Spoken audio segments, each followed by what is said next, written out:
Guys, I'm Derek, And I'm Ovi. and we're from Blessed E Corner Corner Store. Store.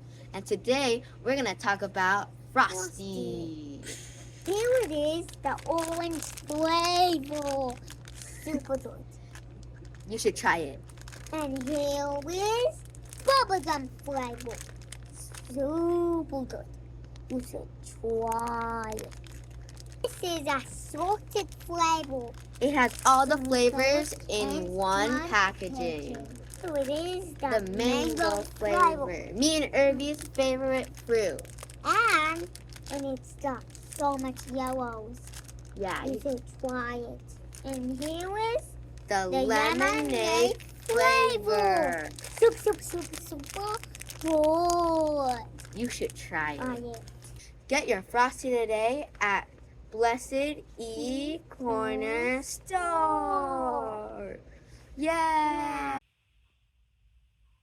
Kaya pag nag-ano ka, isulat mo na kasi yung mga expenses mo. Isulat mo na lagi doon yung ibang gasolina, ilagay mo doon.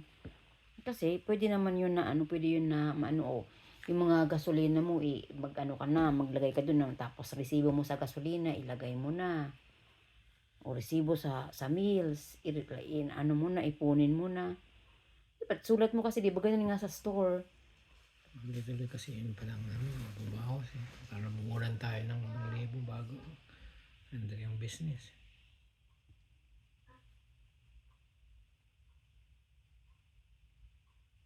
Kasi hindi naman yun ganun lang na, may itong mong mo. Hindi Kailangan may itemize ka kung ano yung sa gasolina, sa meal, expenses, yung mga biniling andoon. Hindi estimated lang naman. Hindi naman na inaano yung Anong nilagay mong estimated doon? estimated lang naman ang ilalagay mo dun. Ay, ikaw ang magano kasi ikaw ang nakalagay doon. Alam naman ako magde-declare nun kung anong expenses mo doon. Dapat isulat mo na yung lahat ng expenses mo sa mga binili mo, isulat mo na. Lagyan mo na sa notebook, maggawa ka na ng ito yung expenses mo, o ito yung binili mo ng Layo naman kasi ng pangapailan eh. Siya lang dapat magtatanong kasi dun ilalagay dun sa... At ang hindi nga ganun, kailangan ilagay sa papel. Naalala mo nung nagpunta tayo dyan sa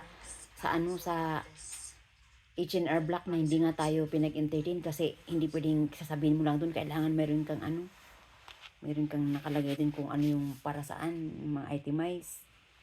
Naka-ready na. Hindi naman po pwedeng ganun. Itinanong ko sa kanya, sabi ko, ano ba kung doon. Tapos sinend ko sa kanya yung kinita mo doon na yun. Yung mo, sabi niya, nasaan yan yung mga expenses nito.